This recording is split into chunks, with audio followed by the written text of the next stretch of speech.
시청자 여러분 안녕하십니까? 출발 성공 투자 박민영입니다. 여러 리스크 요인들이 주말을 통해서 조금 진정되길 바랬으나 아쉽게도 그렇지 못했습니다. 특히나 가장 눈에 띄었던 것이 바로 유가죠. 국제유가가 배럴당 90달러를 돌파했습니다. 이제 100달러에 대한 전망까지 속속 도착하고 있고요. 여기에 고용 쇼크까지 미국 발 경제지표 충격도 드러나고 있습니다. 이러한 것들이 국내 오늘장 어떤 영향을 미칠지에 대한 걱정이 조금 있고요.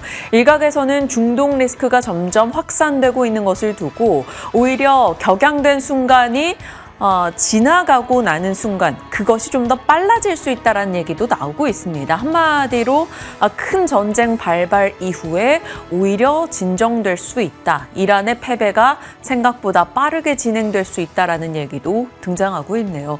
그렇다면 어느 쪽으로 포트의 방향을 잡아야 되는 걸까요? 같이 고민해 보도록 하겠습니다. 자, 주말 사이 들려왔던 소식들 점검해 보시죠. 생각해봐야 될 변수가 너무나 많은 요즘입니다. 그런데 그 변수들 중 어느 것 하나 정확하게 예측할 수 있는 게 없죠. 시장은 불확실성을 가장 싫어하기 때문에 계속해서 흔들리고 있는 양상입니다. 뉴욕 증시에서 지난 금요일 부각됐던 한 가지 키워드, 바로 스태그플레이션입니다. 사실 이 스태그플레이션을 이 제목 헤드라인에 다는 걸 저는 별로 안 좋아하는데요. 너무 과도한 공포감을 자극하지 않을까 이런 우려에서 때문입니다. 하지만 이날 나왔던 지표들을 보면 분명히 우리가 그런 걱정을 조금씩 하기 시작해야 될 시점인 것은 분명해 보입니다. 일단 3대 지수의 흐름을 보시면 나스닥 지수가 1.6%, 그리고 S&P 500이 1.3% 밀리면서 마감이 됐고요.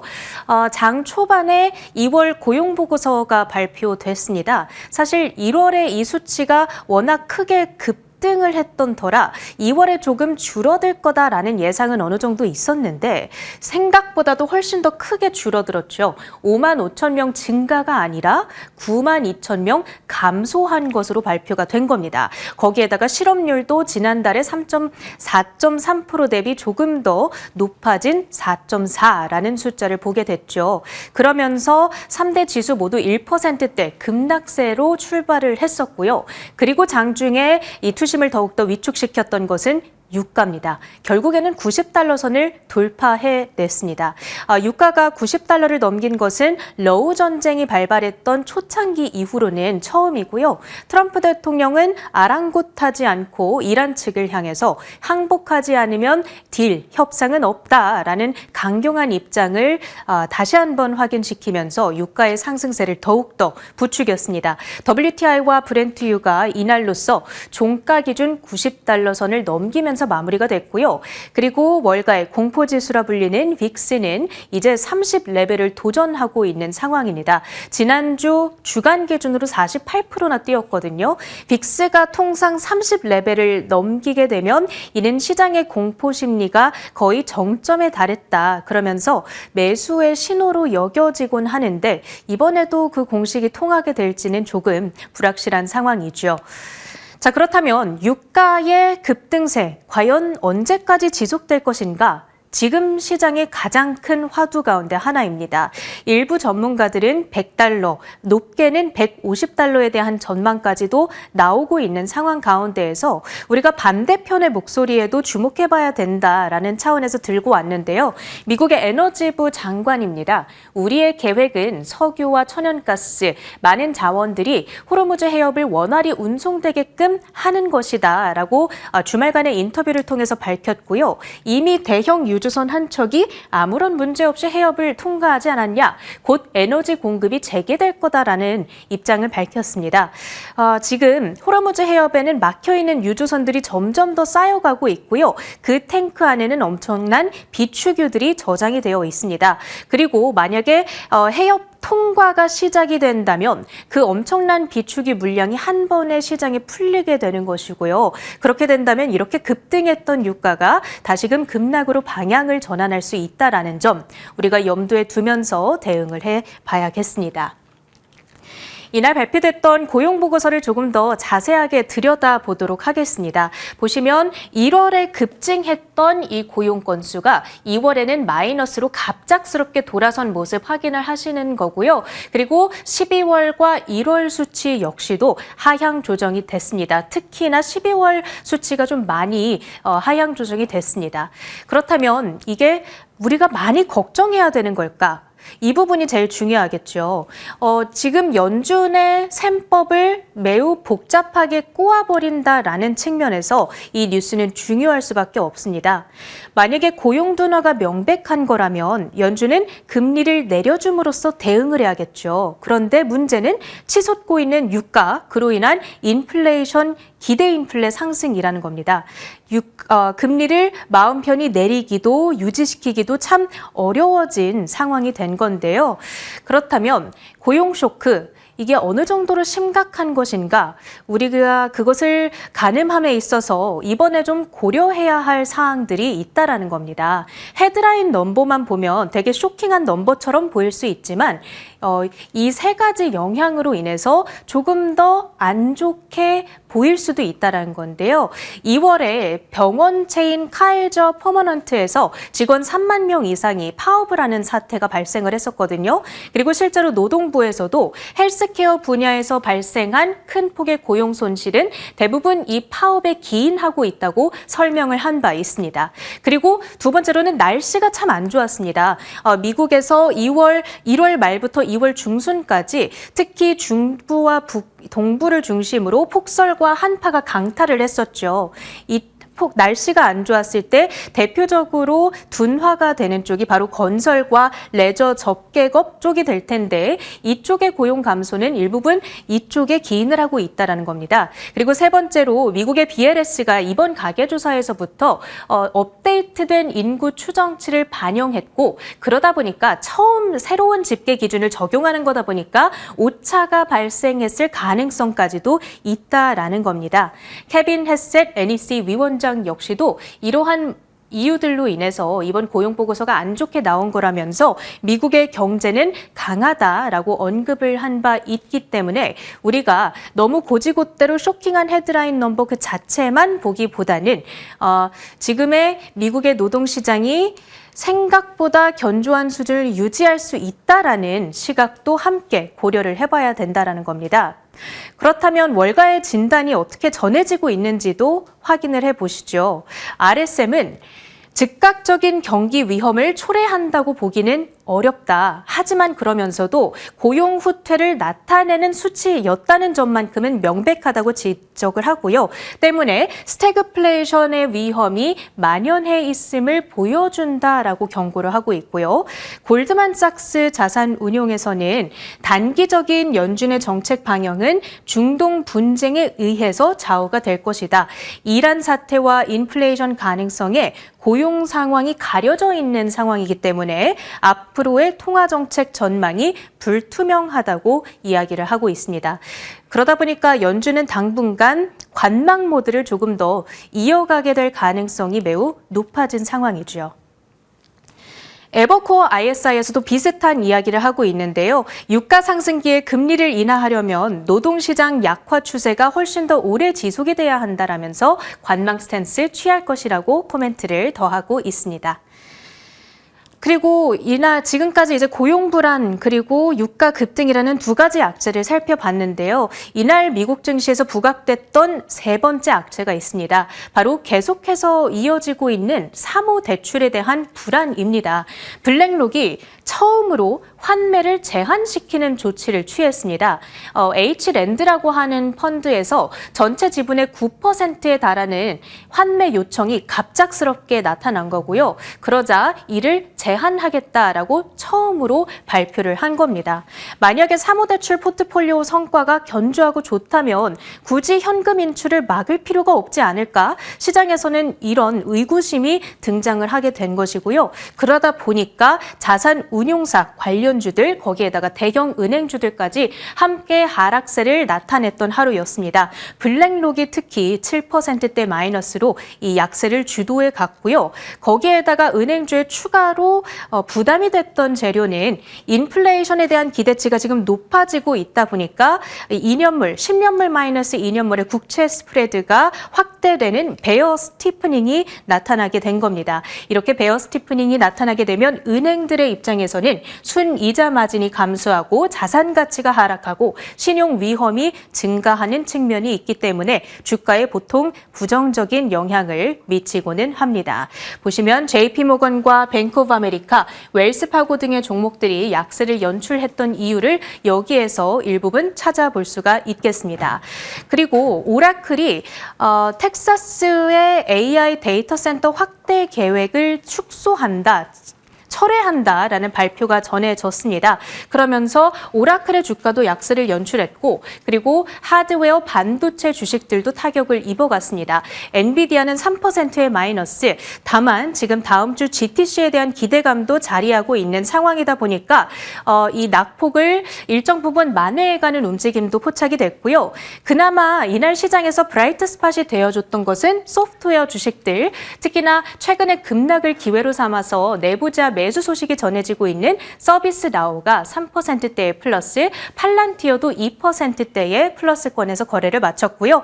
지금 지정학 리스크가 계속되는 가운데에서 방산주들이 또 상승세를 연출했던 것도 이날의 특징입니다. 로키드 마틴과 RTX가 2%대, 보잉은 중국과 737 맥스에 대한 구매 협상을 지금 치르고 있다는 소식 가운데에서 4%대의 급등세를 연출하기도 했습니다. 오늘 우리는 어떠한 방어적 전략을 취하면 좋을까요? 민영 앵커가 오늘의 투자 포인트들을 정리해 드립니다. 어질어질한 상황이 계속 이어지고 있습니다. 지난 금요일부터 해서 시장의 분위기를 쭉 한번 훑어보도록 하죠. 변동성이 커졌던 지난 금요일장이었습니다. 장 초반의 변동성, 이란발 지정학적 분쟁이 7거래일 정도 지속이 되는 사이 리스크가 점점 고조됐죠. 페르시아만 미국 유조선 타격 이슈로 인해서 유가에 대한 불안도 생겼고요. 카타르의 LNG 생산 차질 이슈로 에너지에 대한 불안감이 시장 전체를 좀 짓눌렀었습니다. 그리고 미국에서 블랙록 ETF, EWY의 급락의 영향으로 코스피가 이렇게 크게 출렁였죠. 삼성전자, SK하이닉스의 하락폭이 꽤나 커지기도 했었습니다. 그러다 일단 저가 매수세가 유입이 됐고요. 코스피 뿐만 아니라 코스닥 쪽에서도 금융투자 매수세가 유입이 됐습니다. 자, 그래서 코스피는 간신히 상승으로 거래를 마쳤고요. 코스닥은 꽤 강했죠. 코스닥 액티브 ETF에 대한 수급 요소가 선제적으로 진행이 된 거고요. 개인 투자자들의 수급 또한 강하게 유입되기도 했습니다. 그래서 코스닥은 금요일장 3% 이상 올랐죠. 이날 눈에 띄었던 섹터는 반도체, 소재 부품, 장비주들의 시세가 여전히 이어졌다라는 것이었고요. 방위산업도 강했습니다. 이날 아침에도 그리고 3월경부터 계속 말씀드리고 있는 게 유도무기부터 해서 방공에 대한 기대감까지 같이 늘어나면서 천군 관련한 밸류체인의 주가가 뜨겁다라는 것이었죠. 실제로 그날도 천군 관련한 종목들의 조금 작은 종목까지 시세가 확장되기도 했습니다. 대표적인 게 바로 한일단조죠. 한일단조 상한가로 거래를 마쳤고요. 퍼스텍도 16%, 그리고 꽤나 지지부진했었던 삼현조차도 이날은 천군 밸류체인의 종목으로서 올라가는 모습 보이기도 했습니다.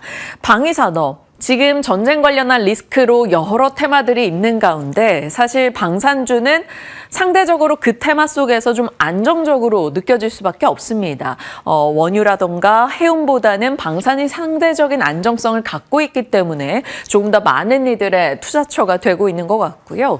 태양광과 원전도 나쁘지 않았는데요. 에너지 안보 측면에서 대체적인 개념으로서 그날 아침 고유가 테마를 주목하자라고 연결고리에서 말씀을 드렸던 바가 있었는데요. 태양광 에너지, 내부적인 정책의 모멘텀 플러스 이렇게 에너지 안보의 대안처로서 여겨졌습니다. HD 현대 에너지 솔루션 상한가, S에너지 상한가, 그리고 하나솔루션도 급등이 있었죠. 이쪽 같은 경우는 태양광은 지금 스페이스X의 모멘텀까지 같이 있습니다. 우주 태양광이라는 키워드가. 그래서 상대적으로 더 눈에 띄는 시세를 내주는 것 같아요. 그리고 원자력도 마찬가지입니다. 에너지에 대한 혹은 결국에는 재건할 때 원전에 대한 건설 이런 것이 또 추가로 들어갈 것이라 DHI, 현대건설, 두산에너빌리티 등 강세 흐름을 나타냈습니다. 자, 이것이 바로 금요일장에 대한 정리였고요. 빠르게 그 이후의 분위기들을 짚어보시죠. 결국 주말에 대한 요약을 해본다면 원자재로 볼 수 있겠습니다. 주말에 들려봤던 소식들 보실까요? 미국, 이란이 무조건적인 항복만이 종식을 가능하게 할 것이다. 항복하거나 붕괴되거나. 이 트럼프 대통령의 발언이었습니다. 이런 상황 속에서 미국 내에서도 휘발유 값이 급등했고요. 이란 측에서는 이란의 대통령이 걸프국에 사과하는 모습이 있기도 했었으나 직후에 또다시 다른 국가의 미사일 난사로 공격을 재개하는 모습도 있기도 했습니다. 이란은 이란 증시를 무기한 휴장하겠다고 밝히기도 했죠. 이런 미국과 이란의 갈등이 사실 잠잠해질 것 같은 느낌은 지금 당장은 들지 않고 있는 상황이죠. 오히려 더 격화되고 있습니다. 그들뿐만이 아니고요. UAE나 쿠웨이트에서도 에너지 생산을 축소한다라는 소식과 사우디의 유가 공급가를 올린다라는 소식이 에너지 물가 불안으로 이어졌고요. 유가가 주말 사이에 폭등하기도 했습니다. 유가 폭등 외에도 또 눈에 띄는 게 있죠. 장기화가 된다면 그 다음으로 확인해야 되는 것은 식량 사태가 되겠습니다. 호르무즈 해협에 에너지 관련한 배만 지나갈까요? 그렇진 않습니다. 질소 비료에 대한 키워드도 등장하고 있죠. 세계 식량 절반에 사용되는 합성 질소 비료, 천연가스를 통해서 생산이 되고요. 걸프만 지역 국가 전체 거래량의 50%가 제공이 됩니다. 석유는 전략적 수억 배럴 비축이 가능하나 질소 비료는 그렇게 채워둘 수 없는 상황이라고 하죠. 그래서 질소 비료가 부족해진다면 여러 국가들의 재배 작물이 충격을 받을 수 있고 세계 주요 식량인 쌀, 밀, 옥수수 수확량이 줄어들 수 있다라는 얘기가 나오고 있습니다. 그래서겠죠. 이제 WTI, 브렌트유 혹은 LNG 외에도 대두, 옥수수, 밀 가격 역시나 상승하기도 했습니다. 우리는 이 패턴을 기억하고 있습니다. 바로 러우 전쟁 초반의 흐름인데요. 방위산업부터 해서 에너지 물가 그리고 곡물의 비중이 높았었던 우크라이나를 떠올려 봤을 때 식량, 비료 이런 쪽으로까지 결국에는 전쟁 테마가 확산되고 있다는 것을 느끼고 있는 대목이죠. 이러한 원자재 불안의 영향을 받으면서 뉴욕장도 주말 사이에 하락 마감이었습니다. 다우, 나스닥, S&P 500 모두 다 떨어졌고요. 반도체 지수도 4% 가까운 급락이 나왔습니다. 무엇보다 눈에 띄었던 것은 바로 저 끝에 국제 유가인데요. 12% 폭등했죠. 우리가 지금 가장 듣고 싶지 않아 하는 것이 봉쇄나 감산에 대한 키워드인데 호르무즈 해협의 봉쇄 소식 들려왔고요. UAE나 쿠웨이트, 감산의 소식까지 나왔습니다. 실질적으로 타격을 받은 국가들에서 생산을 멈추고 있다는 것은 상당히 큰 충격으로 다가왔죠. 국제유가의 폭등, 빅스 지수의 급등으로 나타났습니다. 베렌버그는 유가가 급등할 경우 인플레 문제가 아닌 경기 침체 가능성이 높다라고 지적하고 있습니다. 최악의 시나리오로 볼 수 있는 게 바로 이 스태그플레이션인데요. 미국의 고용 데이터가 부진했죠. 그런 가운데 유가는 $90를 돌파하면서 미국 내에서 이날 스태그플레이션에 대한 우려감이 일부 등장하기도 했습니다. 이 때문에 지수가 밀렸고요. 자, 그러면 섹터별로 어땠을까요? 소프트웨어는 그래도 방어적인 매수세, 선제적으로 이미 조정을 너무나 많이 받았었기 때문에 일부 방어적인 매수세가 있었고요. 에너지 쪽, 유가나 브렌트유, LNG 이쪽이 다 급등했기 때문에 원유나 천연가스 관련한 종목들 혹은 그 관련한 미드스트림까지 같이 올라가는 모습이 있었습니다. 전쟁의 수혜 키워드로서 방위산업주, 드론주 강세였고요. 금 가격, 은 가격도 올라갔고 보안 테마도 급등세를 시현하기도 했습니다. 곡물, 사료, 비료 앞서 보여드린 내용이죠. 비료의 원재료의 3분의 1이 호르무즈 해협을 지나갑니다. 그래서 에너지 관련한 우려가 다른 원자재로 전이가 되고 있어서 이 곡물, 사료, 비료 관련주도 CF 인더스트리즈 이런 종목들이 오름세를 나타냈고요. 반도체 쪽이 좀 크게 밀렸죠. 필라델피아 반도체 하락이 4%로 나타났기 때문입니다. 공급망 충격에 대한 우려감, 이 호르무즈 해협 봉쇄 이슈로요. 그리고 경기 침체에 대한 우려감을 같이 받아가는 모습이었고요. 엔비디아에서 대규모 포지션 정리가 좀 있었다. 이런 평가도 나왔습니다. 엔비디아가 3% 정도 하락하면서 사실 이 뉴욕장의 흐름만 본다면 전쟁 관련한 테마를 제외하고는 참으로 비빌 곳이 없었다라고 볼 수 있겠습니다. 뉴욕장에 대한 흐름이었네요. 결국에는 다시 시작된 전쟁 패턴이 되겠는데요. AI에 의뢰해서 각각의 그림 등을 뽑아봤습니다. 전쟁 관련한 패턴들. 처음에는 전쟁 무기, 방위산업과 이번 이슈에서 또 부각되고 있는 게 바로 드론 쪽이겠죠. 그러면 국내에서도 이쪽에 대한 키워드가 있을 거고요. 공급 차질에 대한 우려로 봤을 때는 에너지, 원유나 LNG, 그리고 식량, 비료, 그리고 납사까지 가볼 수 있을 겁니다. 여기다가 이러한 원자재의 중요성이 대두될 경우 상사업체들 체크가 필요하겠죠. 대표적으로 국내에서는 포스코 인터내셔널 등이 있을 겁니다. 에너지에 대한 측면에서는 지난주에도 말씀드렸던 대로 태양광이나 원전, 조금 더 나아갔을 때 ESS 체크가 가능하고요.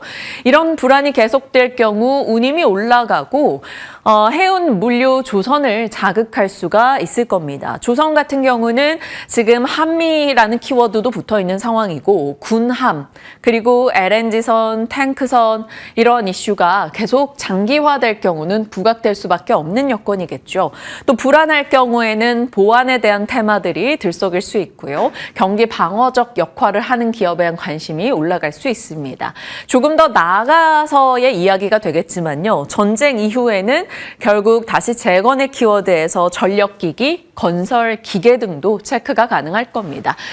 다시 연쇄 경로로 이들이 관심을 계속 받게 되는 상황일지 아니면 정말 충격적인 전투가 벌어진 이후에 빠르게 전쟁이 종식될지 어떠한 합의에 도달할지 지금으로서는 지속해서 우리가 그 분위기에 촉각을 곤두세우는 것밖엔 답이 없어 보입니다. 자, 전쟁 관련한 슬픈 테마 국내에서 종목들을 다시 한번 정리를 해봤습니다. 방위산업주들도 있을 거고요. 가스, 석유, 상사, 식량, 비료 종목들, 조선도, 삼성엠텍, HCL중공업, 삼성중공업 이런 종목들이 있을 거고요. 여기에 또 헬륨도 들어갈 여지가 있을 겁니다. 카타르 LNG 쪽의 생산 차질이 결국에는 반도체, 희귀 가스 쪽으로 볼 수 있는 헬륨의 공급 차질을 빚을 수 있다라는 지적 등이 나오고 있죠. 헬륨 관련주 찾기가 참 어렵기는 한데 일단 연결고리를 넣어본다면 태경케미칼, 풍국주정 정도가 있기는 합니다. 굳이 지금 이렇게 작은 종목의 급변동에 대응을 하기보다는 이런 것이 있다 정도로만 체크를 해주시면 좋겠고요. 그 밖에 해운, 석탄, 전력, 재건 쪽 넣어보기도 했습니다.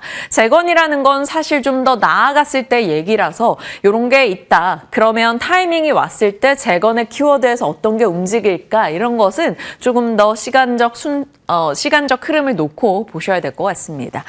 2026년도 2월 달까지의 기록은 굉장히 뜨거웠었죠. 6천 돌파, 100만 릭스 이런 얘기들이 나왔었는데 3월 들어서 기록하고 있는 데이터들은 조금씩 불안하기는 합니다. 이제 미국과 이란의 강경 발언이 서로 계속되고 있죠. 무력 행사도 이어지고 있는 상황입니다. 그러다 보니까 유가가 뛰고 있고요. 국제유가가 주간 기준으로 역대 최대 상승을 기록하며 35% 주간 상승 상승률을 나타냈습니다. 조금 전이었죠. 국제유가 $100 돌파 얘기까지 전달되고 있는데요. 이것이 오늘장에 어떤 영향을 줄지 좀 지켜봐야겠습니다. 자, 전쟁의 장기화가 현실이 될까요? 그렇다면 우리의 충격은 어떨까요? 블룸버그에서는 미국을 팔고 아시아를 사던 자금이 다시 미국을 사고 아시아를 파는 형태로 옮겨가고 있다. 이런 보도가 나오기도 했습니다. 원유 순수입국의 특성상 지금의 사태가 아시아에게 꽤 부담이 된다라는 것이죠. 뱅크 오브 아메리카에서는 전쟁이 장기화될 경우 일본이나 유럽 증시 등 부담이 될 것이다. 한국, 일본, 유럽, 에너지 노출이 많은 국가에 대한 부담을 언급하고 있고요. 미국의 기술주나 글로벌 방산업체가 오히려 반사 이익을 볼 것이다 라고 이야기하고 있습니다. 자, 우리 증시가 단기간에 이토록 빠지는 일들 코로나 때나 러우 전쟁 때나 겪어보긴 했는데 이번에는 그 속도가 좀 더 빠르긴 한 것 같습니다. 미국과 이란 전쟁 2월 26일 고점 대비 3월 4일 저점 기준으로 놓고 봤을 때 단기간 큰 충격을 보이기도 했었죠. 물론 이후 급 반등을 나타내기는 했습니다만 또 우리가 지난주에 한번 봤었던 이 수요일, 목요일의 급락을 또 맞게 될 것인가 좀 걱정스럽기는 하네요. 다만 내부적인 수급 모멘텀이 계속 자리하고 있기 때문에 국내 증시의 지지에 대한 기대치도 나오기는 합니다. 자, 앞으로의 그런 관전 포인트 뭐가 있을까요? 미국과 이란 추가 확전 여부, 호르무즈 해협의 불안정성 혹은 안정성이 어떻게 진행돼 가는가, 산유국에서 증산을 한다 혹은 감산을 한다 뉴스가 지금 유가에 굉장히 중요하기 때문에 나오는 멘트들을 잘 살펴봐야겠고요. 미국이 전략 비축유를 방출하게 된다면 에너지 물가를 진정시킬 수 있다라는 점에서 이 부분도 중요한 뉴스가 되겠습니다. 자, 폴리마켓에서는 유가 $100에 대한 베팅이 굉장히 크게 늘어났다라는 소식이 있었는데 $100 돌파 소식이 들려왔죠. 다만 신용평가사 피치에서는 글로벌 원유 시장 공급 과잉 상태였다. 지금 전혀 원유를 조달받지 못한다고 하더라도 400일 이상은 버틸 수 있다. 이렇게 너무 걱정하지 말라는 목소리도 나오고 있기는 합니다. 지켜봐야겠죠. 자, 에너지 물가 부담이 식품이나 비료 등의 다른 쪽의 원자재 가격 상승에 지속성을 가지고 오는지를 좀 봐야 되겠고요. 미국 지표도 확인이 필요합니다. 이번 주죠. CPI 미국 물가 데이터 발표 예정이 되어 있고요. PC 가격 지수도 나오니까요. 이번 주 미국의 데이터 촉각을 곤두 세워야 될 것 같습니다. 자, 그리고 지난 3월 6일에도 말씀드렸던 내용이죠. 고유가 테마가 시장의 대안으로 자리를 잡을지 보셔야겠습니다. 신재생, 원전, ESS 등이 될 거고요. 코스닥의 상대적 견조함이 유지되는가. 지난 금요일 코스닥은 3% 오르면서 상대적으로 견조하긴 했었습니다. 이 부분이 계속 수급적으로 유지가 되는 것인지 봐야 되겠고요. 다만 일각에서는 코스닥 액티브 ETF 출시가 이제 10일부터 내일부터 순차적으로 이뤄지게 될 텐데요. 이후 세론의 움직임을 좀 걱정하는 목소리도 있기는 합니다. 이 부분은 잘 지켜봐야 될 것 같네요. 관전 포인트 걸어봤습니다. 자, 자리 이동해서 분위기 파악 정리해보시죠. 시황 측면에서는 다소 부담이 되죠.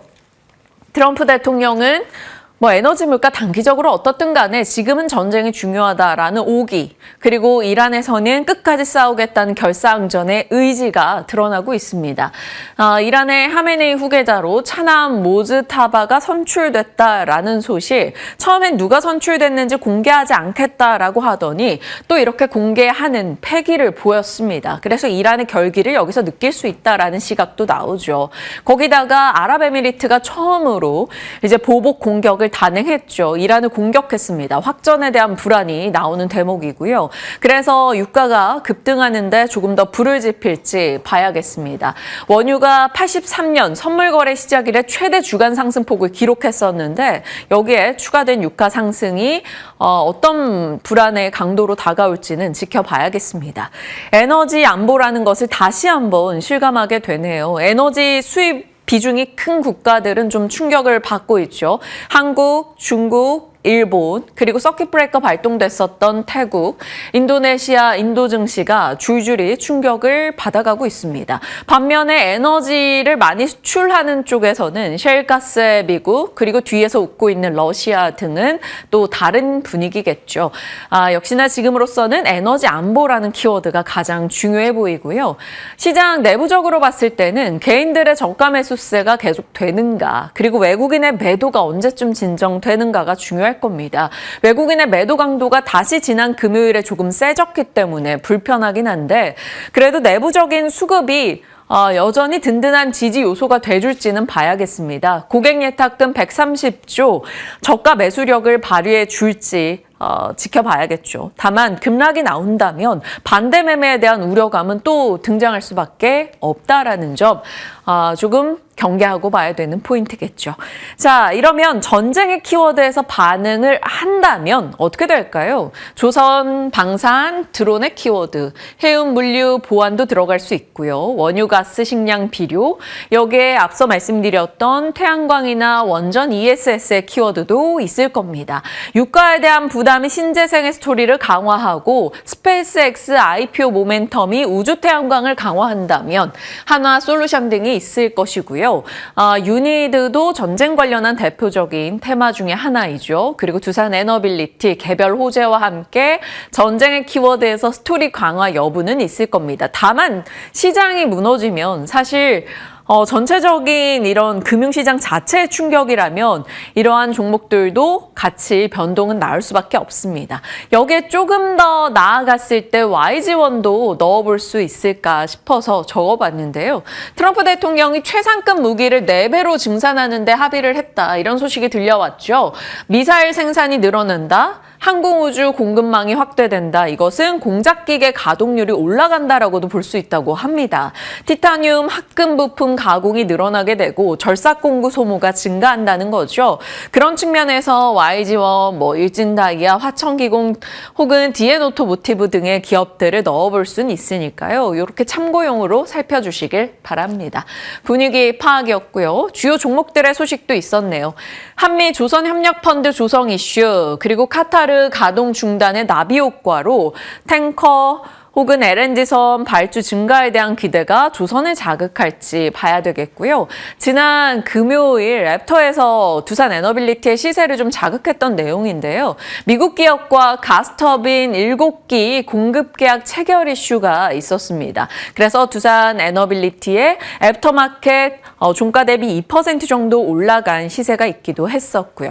자, 삼성전자, SK하이닉스 관련한 뉴스도 많았는데요. 젠슨왕 CEO가 추론에 특화된 새 AI 칩을 공개할 것이다. 추론의 키워드가 지금 엔비디아에게 굉장히 약점이었었는데 이 부분에 대해서 GTC 일정에 대한 모멘텀을 더해갈 수 있는 내용이 나왔고요. 엔비디아 베라루빈 HBM4 부품사 명단에 삼성전자와 SK하이닉스만 올랐다. 그러니까 마이크론이 배제됐다라는 소식이 다시 한번 들려왔습니다. 그리고 엔비디아 루빈 칩이 메모리 소비가 어마어마하다라는 소식도 있었죠. 스마트폰이 2300%라고 합니다. 메모리 쇼티지 한 번 더 자극이 될지. 그래서 가격 협상력에서 삼성전자와 하이닉스가 우위에 있죠. 2분기 낸드 플래시 공급가가 2배 올라갈 수 있다라는 얘기도 나오고 있습니다. HSBC에서는 삼성전자 목표가 30만 원으로 상향 조정하기도 했네요. 자, 반도체 소부장은 내년 메모리 3사 신공장 확보로 인해서 또 증설에 대한 키워드가 나올지 그 부분이 계속 주목받아야 되고요. 반도체 소부장의 시세가 지난주에 나름 괜찮았었는데 연속성을 띨지 보도록 하겠습니다. 자, 전력. 오라클과 오픈 AI 데이터 센터 확장 계획이 좀 철회됐다라고 하죠. 그 원인 중에 주요한 것이 바로 전력 공급 문제가 있었다라고 합니다. 그리고 지금 쿠바에서 60시간 정전 사태로 이 전력의 중요성이 부각되는 뉴스들이 꽤 나오고 있긴 합니다. 시황에 영향이 적은 섹터들 체크가 필요하겠죠. 바이오, 엔터, 콘텐츠 등등이 있을 텐데 엔터 같은 경우는 20일이죠. 3월 20일 BTS 컴백 이슈, 21일 광화문에서 공연 이슈 등이 있으니까요. 체크하시고요. 바이오에 대해서 하나증권 상승 곡선의 시작에 있다. 유전자 치료제 새로운 모달리티로 얘기를 하고 있습니다. 탑픽으로는 ST팜, 올릭스, 알지노믹스 언급하니까요. 이런 소식들이 있었다. 확인해 주시죠. 자, 그리고 배터리를 좀 따로 떼봤는데요. 인터배터리 일정이 있기 때문입니다. 인터배터리 일정이 이번 주부터 진행이 되죠. 11일부터 13일까지요. 이 키워드에서 뽑을 수 있는 것은 전고체, 실리콘 응급제, 단결정, 그리고 일부 장비주 등이 되겠습니다. 대주전자 재료 분위기가 지난주에 굉장히 좋았다라는 측면에서 이쪽으로 수급의 강화가 있을 것인지 아니면 좋았기 때문에 흔들릴 때 또 매도 물량이 크게 나올 것인지는 모르겠습니다. 다만 지금으로서 인터배터리 모멘텀을 받아가는 기업 중에 하나라는 것을 체크해 주시고요. 코스닥 액티브 ETF 기대 수급 에코프로 BM이나 대주전자재료, 서진시스템 등등으로 지난주 꽤 강하게 유입되기도 했습니다. 지금 유럽연합에서 IAA 초안을 발표했는데요. 이 전기차 보조금 지급 요건을 공개를 한 거죠. 유럽산 배터리 기준 사실상 도입했다라는 평가입니다. 그래서 유럽 내에서 양극재를 생산하는 조건이 강화됐다라고 친다면 유럽 내에 양극재 생산 캐파를 보유하고 있는 에코프로 BM 같이 확인해 볼 수 있겠죠. 그러면 인터배터리 모멘텀, 코스닥의 액티브 ETF 기대 수급, 그리고 이러한 유럽에 대한 모멘텀까지 에코프로 BM을 같이 교집합으로 보여주고 있기는 한데요. 시장의 충격이 그리 크지 않다면 이런 종목의 이슈들을 같이 기억해 보시면 좋겠습니다. 자, 3월은 뭐 다양한 의미로 늘 새롭죠. 새 학기가 시작되기도 하고요. 그러다 보니까 이번 충격들도 정말 새롭게 다가오고 있는데 이번 주 일정 등입니다. 오늘 엑스비스라는 종목의 상장 있고요. 중국의 물가 데이터 나옵니다. 내일 코스닥 액티브 ETF 출시, 노란봉투법 시행, 그리고 대통령과 각 기업 인사들의 만남도 예정이 돼 있습니다. 3월 10일까지의 수출입 데이터가 수요일에 나올 거고요. 이날부터 이제 인터배터리가 시작되죠. 목요일은 선물옵션 동시 만기일이라는 점에서 변동 열어놔야 될 것 같습니다. 그 밖에 중요한 미국의 데이터 등이 이날 나오고요. 오라클의 실적도 수요일 예정이 되어 있다는 점에서 기억해 주시길 바랍니다. 자, 여러 소식들 전달해 드렸는데요. 오늘의 섹터 뉴스는 무엇일지 궁금합니다. 미나 앵커 나와주시죠. 네, 오늘은 섹터라기보다는 테마에 가깝기는 한데요. 콘텐츠 관련주들을 준비해봤습니다. 사실 주말 동안에 뉴스를 확인해 보면서 참 한숨이 깊어지셨을 것 같습니다. 그래서 오늘은 좀 분위기도 가볍게 전환해보기 위해서 콘텐츠주를 준비해봤는데요.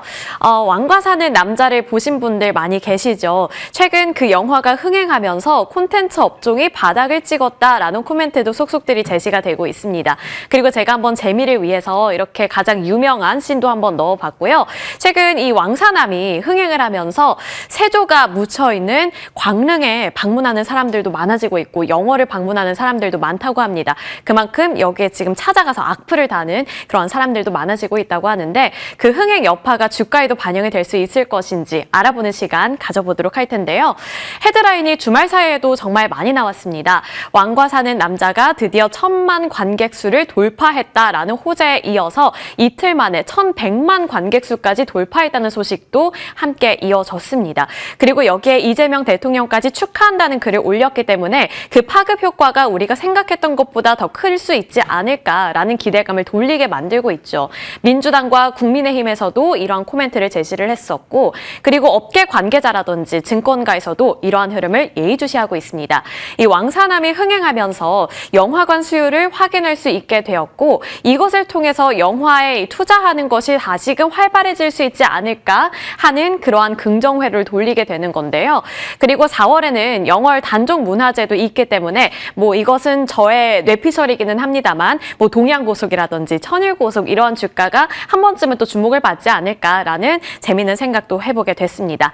다시 영화 이야기로 돌아와서 과거에 쇼박스 주가를 확인해 보면서 그 당시 이제 고점을 찍었던 때와 그리고 지금의 흐름을 비교해 보도록 할 텐데요. 사실 2014 2014년에도 영화 업계가 좋지 않다라는 이야기가 나오면서 적자폭을 확대했었는데 2015년에 뭐 사도라든지 암살자, 내부자들 뭐 이런 영화들이 흥행을 했고 당시에 이제 1000만 관객 수가 돌파했다라는 소식이 잇따라 나온 바 있습니다. 그래서 실적에 대한 기대감 그리고 게다가 중국과 협업을 할 수 있을 것이다라는 내러티브가 쌓이면서 2015년에 쇼박스의 주가는 10,000원대까지 돌파를 해내는 모습이 기록이 되기도 했죠. 하지만 그 이후에 코로나가 터지면서 주가가 무너져 내리기 시작했는데 이번에 조금 반등이 나오고 있거든요. 뭐 아직까지는 거의 5분의 1 토막 수준으로 주가가 빠지기는 했습니다만 2015년과 비교했을 때 흐름이 유사하게 나오고 있습니다. 지금도 이제 정말 오랜만에 1000만 관객 수를 돌파했다라는 소식이 터졌고 최근 들어서는 이 한알령에 대한 해제 기대감이 강화되고 있기 때문에 중국 협력에 대한 기대감도 높아지고 있는 상황이죠. 그래서 이제 바닥을 찍었다라는 코멘트가 나오고 있는 건데 우리가 확신을 갖고 베팅을 해볼 수 있는 것인지는 앞으로도 단서를 잘 찾아봐야 될 것 같습니다. 그중에 업황 분위기를 먼저 체크해 보도록 하겠습니다. 이제 전체 업황 전망 지표도 기준선인 100포인트를 돌파했다고 하는데요. 1분기 전망 같은 경우에는 101.6포인트로 전망이 되고 있습니다. 그래서 이러한 수치를 기반으로 바닥을 지나서 업황 자체가 개선이 되고 있다는 목소리가 나오고 있는 거고요. 정부도 최근 들어서 우리나라 영화라든지 콘텐츠 사업을 지원해 주려는 움직임을 보이고 있는 만큼 그에 대한 정책 기대감도 걸어볼 수 있을 것 같습니다. 영상 콘텐츠 제작비의 세액공제를 확대하겠다고 밝혔고 기간도 연장하겠다면서 2028년까지 이 세액공제 혜택을 연장해주는 흐름이 나타나고 있습니다. 게다가 이러한 점들이 맞물리게 되면서 제작 지원 확대 그리고 비용 구조 개선이라는 영향을 기대해 볼 수 있는 상황이고 콘텐츠 제작 비용 부담이 완화가 되면서 이 콘텐츠 관련 기업들의 수익성은 개선이 될 것이다라는 기대 효과까지 점쳐지고 있습니다. 밸류체인 단 살펴볼 텐데요. 우선 콘텐츠주는 크게 나눈다면 영화 관련주 그리고 뭐 콘텐츠 제작이라든지 드라마, OTT 관련주로 나눠볼 수 있습니다. 그리고 그 두 가지를 분류해서 살펴볼 때는 기준도 좀 달라지는데요. 먼저 영화 관련주 같은 경우에는 이제 극장 흥행 성과라든지 배급 수익 민감도가 가장 큰 기준이 될 것으로 보입니다. 그래서 관객 수 앞서서 말씀드렸던 뭐 1000만 관객 돌파라든지 티켓 판매가 중요하고요. 드라마 관련주 같은 경우에는 제가 예전에 한번 브리핑을 해드린 바 있는데 시청률이라든지 뭐 해외 판권 판매 이런 것들이 중요한 기준점으로 작용이 되고 있습니다. 여기서 아무래도 이제 왕과 사는 남자빨이라면 뭐 영화 투자 배급이라든지 영화관 운영 관련주들이 주목을 받을 가능성이 조금 더 높겠죠. 그리고 영화 투자 배급 관련해서는 쇼박스가 대표 관련 종목으로 지금 거론이 되고 있습니다. 여기서 배급을 하고 있기 때문에요. 그리고 실제로 쇼박스의 주가가 최근 이틀 동안 10% 넘게 상승을 했습니다. 시장이 이렇게 흔들리고 있는 상황 속에서도 이렇게 개별 모멘텀을 갖고서 주가가 올랐기 때문에 오늘 다시 한번 기대를 걸어볼 수 있지 않을까, 단타성 움직임을 기대해 볼 수 있지 않을까라는 내러티브도 한번 돌려보게 됩니다. 그 외에 영화관 운영으로는 CJ CGV가 있는데 아직 주가가 튀어오르고 있지는 않아서요. 그저 관심을 갖고 같이 동반 탄력을 받아 나갈 수 있을지 이런 점들 체크해 보시길 바라겠습니다. 나머지는 뭐 드라마라든지 웹툰 스토리 원천 IP 관련 종목들이니까요. 이번에 제가 말씀드리고 있는 모멘텀과는 살짝 다른 결이기 때문에 이 부분은 나중에 또 모멘텀이 있을 때 따로 제가 전달해 드리도록 하겠습니다. 이어서 투자 아이디어 얻어보도록 하겠습니다. 이제 증권가의 코멘트를 살펴볼 텐데요. 대신증권에서 지난주에 이제 미디어 업종 주간 동향이라는 보고서를 발행한 바 있습니다. 여기서 핵심적인 주가 코멘트는 시청률이라든지 극장 관객 수 등 이러한 대표 지표들은 계속 좋아지고 있다는 건데요.